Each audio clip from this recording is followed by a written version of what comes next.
Issa, 26 ans, revient dans son village natal après des années passées en ville pour ses études. Il a changé. Plus grand, plus fort, son corps sculpté par le sport, son regard intense trahissant une sagesse acquise loin des terres rouges de son enfance. Il pensait retrouver un foyer paisible, mais à son arrivée, il découvre une nouvelle réalité qui va bouleverser son existence.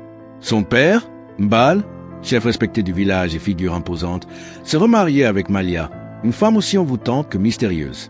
Malia n'est pas seulement belle, elle est le genre de femme qui dégage une aura captivante, un mélange de douceur et de feu, un charme indéchiffrable. Lorsque leurs regards se croisent pour la première fois, le temps semble suspendu. Issa ressent une chaleur soudaine lui traverser le corps. Malia, quant à elle, sent une vibration troublante, une émotion qu'elle ne devrait pas ressentir pour le fils de son mari. Dès ce premier instant, quelque chose d'incontrôlable est né. Les jours passent, et Malia, bien que mariée à Mbal, ressent une solitude qu'elle n'avait pas anticipée. Mbal, préoccupé par ses responsabilités, est souvent absent. Son amour est plus une obligation qu'une passion. Malia, en revanche, est une femme pleine de vie, avide de frissons et de sensations fortes. Les gestes sont subtils, des tenues légèrement plus ajustées quand Issa est là, des regards qui durent un peu trop longtemps, des contacts furtifs qui font frémir la peau. Lorsqu'elle lui tend un bol de nourriture, ses doigts frôlent les siens.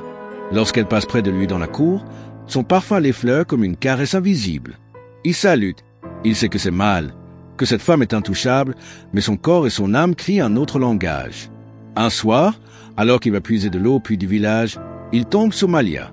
Elle est vêtue d'un simple pagne noué à la taille, son épaule dénudée, la lueur de la lune accentuant la finesse de ses courbes. « Tu ne dors pas ?» demande-t-elle d'une voix douce. Issa détourne les yeux, tente de reprendre son souffle, mais l'envie est trop forte. Elle lui tend une calebasse d'eau, leurs mains se frôlent, une décharge électrique les traverse. Un silence lourd s'installe, leurs regards se fixent, et dans cet instant suspendu, ils savent qu'ils ont déjà franchi une limite. La nuit suivante, une panne de courant plonge la maison dans l'obscurité.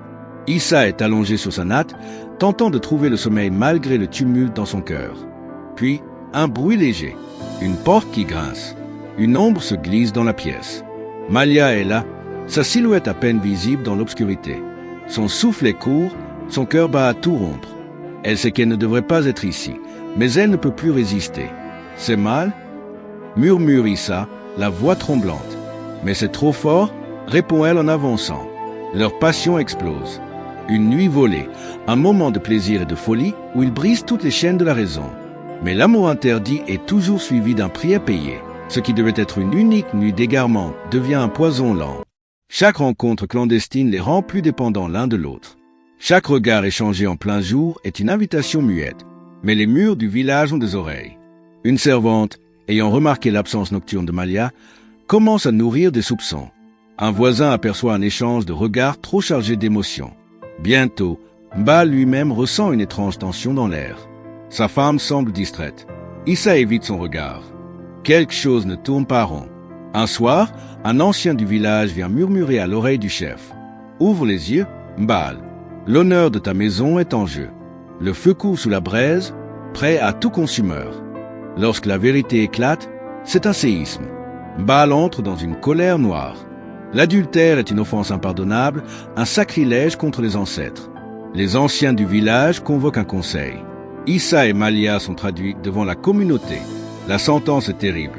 Issa doit être bannie du village, rejetée par les siens. Malia, en tant que femme adultère, est promise à une purification publique, une épreuve d'humiliation dont peut ressortir vivante. Mais Issa refuse d'accepter ce destin. Si nous restons, nous mourrons. Partons ensemble, loin d'ici. Malia hésite. L'amour est fort, mais les racines des traditions sont plus profondes encore. Dans l'ombre de la nuit, alors que les tambours résonnent dans le village, Issa attend Malia au point de rendez-vous. Il a tout abandonné pour elle. Il veut croire qu'elle fera de même. Mais viendra-t-elle ou choisira-t-elle de se soumettre à son destin ?